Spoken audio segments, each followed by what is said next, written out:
you just continue down that rabbit hole of whatever it is, whatever is like what you clicked on. And then sometimes I'll go on and it starts to get scarier and scarier and scarier. And I'm like, what is this? Is this what happens to everyone? No, Don Lemon, I don't. Because I know how to use the internet. I learned from when I was young that you don't just keep clicking and clicking. You don't go down the rabbit hole unless you want to and you're prepared to. It is your choice, but you know when you're on the internet and you click on something and there's something else and you click on that, you are going down the rabbit hole. It's completely within your control. So hi everyone. I want to talk about this Facebook thing, and I think I'm the only person that's going to do this. I am going to try to defend Facebook.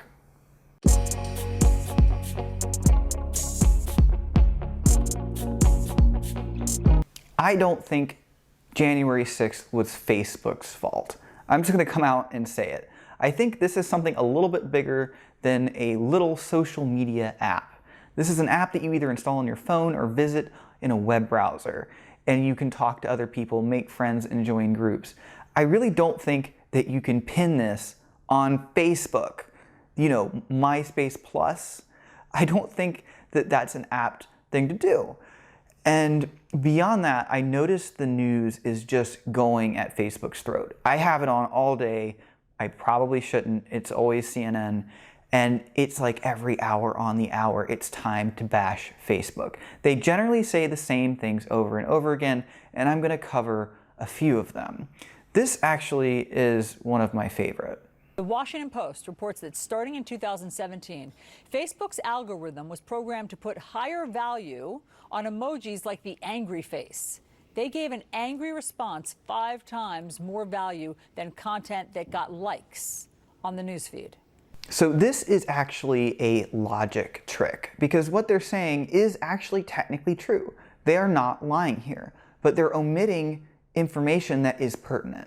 They mentioned that the angry emoji gets 5 times, more weight than a like does. A like being sort of just you click the like button. And when you click the like button, you also have the ability to put an emoji. The angry emoji is one of those emojis, but there's also like a love eyes emoji, a laughing emoji, and the truth is that that applies to all those emojis, not just the angry emoji. But here's the thing that really gets me. What they're insinuating here is that, Facebook is showing people things that makes them angry to keep them engaged. But I think I know another thing that does that. No, not getting that vaccine. No. Them vaccines are not good, huh? Are you vaccinated? No, but I have a lot of hydrochloroquine and zinc at my house. So have you got your vaccine shot? Nope, don't want it. No? Wait. They ain't tested it enough. So CNN knows that most of their audience are pro-vaccine. They even have doctors on all the time talking about how great the vaccine is. So why would they send this guy out to this field, wherever it is, to have people spout these opinions about not liking it? Could it be because they want to make them angry? Does that maybe get them engagement? So this is the headline, right? 32% of teen girls said that they felt bad about their bodies after using Instagram. And that's something, that's research Facebook did themselves. Well, this is sort of a trick that we can play with numbers. You say 32%, that's bad, right? But what you really might, should think is, what did the other ones say?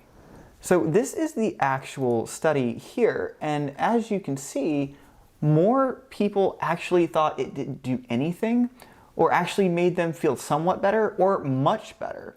The people that felt that it didn't, it made them feel bad, they're actually in the minority.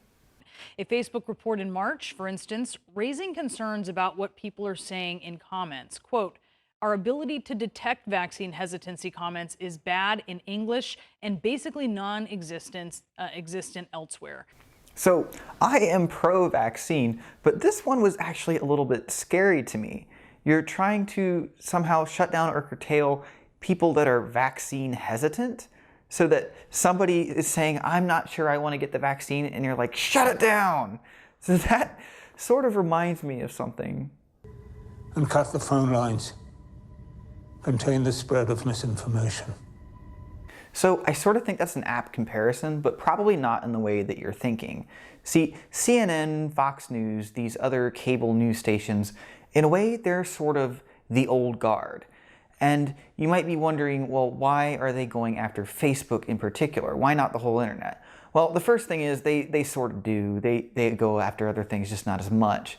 So the thing that you need to know is these people are losing viewers to the internet. And Facebook is one of the prime suspects for them.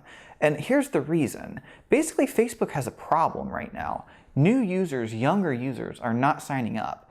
And they're actually worried, that they're eventually going to go the way of the dinosaurs because of this. But CNN actually has an older viewership. And they know this. So basically, Facebook itself is a prime competitor when it comes to cable cutting. Now, cable cutting is sort of a movement that's out there where people get rid of their cable service. Now, there are some internet services like YouTube TV or Sling TV, but most people just tend to move to things like YouTube and Facebook and watch their videos there. So what's troubling to CNN is Facebook is where their audience is going. Now, to their credit, I don't think people should be going to Facebook for their news. But at the same time, they are only doing this because they don't want to lose their viewers. And, who can blame them? Who wants to go the way of the dinosaurs? But I think it's important that you take a look at where this motivation is coming from. Now, beyond that, what is Facebook doing? So Facebook is actually having a really hard time with this whole thing. There's demands on them from everyone. First, you have these people like CNN saying, people are putting misinformation out there, they're spreading hate, January 6th, all that stuff. You need to do something to control this. So originally, Facebook basically said that we are pro-free speech and we want to just let people say whatever they want to say as long as it's not something that's like, ordering someone to kill someone, something like that.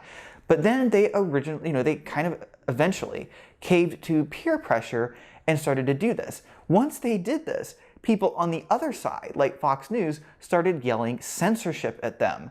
And now they're being pushed between these two sides.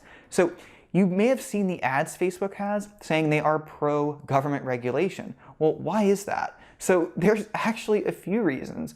One is that if Congress were to make a law saying this is how it is to be done on the internet, then whatever happens, they could say that they have to do what they did because they're simply following the law. No more accusations of censorship because they had to do it, they were following the law, they legally were obligated to do this, and no more people saying you didn't do enough because they did what the law legally said they had to do. There is another side to this too, that if there were regulations around websites like this, it would make competition harder. And what I mean by that is competitors would have a harder time getting into the market and competing with Facebook.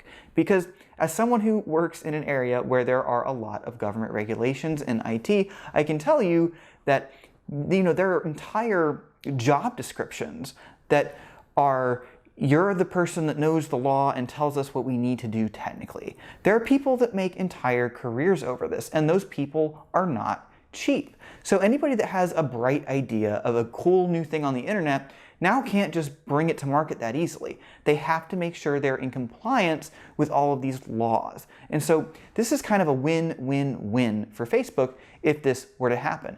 It gets everybody off their back and it makes competing with them harder, which is something they kind of need right now because their current competition is actually sort of beating them with the younger crowd, which is bad because old people die. So yeah, that is my basic overview of what I see as going on here. I don't hate CNN or Fox News or any of the networks, but I will tell you this, they don't generally lie to you. What they do is they say things in such a way where they're not technically lying, they're just omitting information. The other thing that they will do is they will only cover things that they think resonate with their viewers in one way or another. If there is something that goes against their narrative for the world, they simply just won't talk about it. If you want to hear about it, you got to go to the other side. And this is sort of the big argument I want to make when it comes to January 6th. I think it's less Facebook's fault for for January 6th, and more the major news networks. It's become a thing where these 24-hour cable networks, there is no longer one remaining that is unbiased. They're all on one side or another, which drives people apart because people are just watching different narratives that are constructed by this media. And to me, that has a much greater impact on kind of the division that you see in this country compared to a social media app. So hope you guys like this. Have a good night.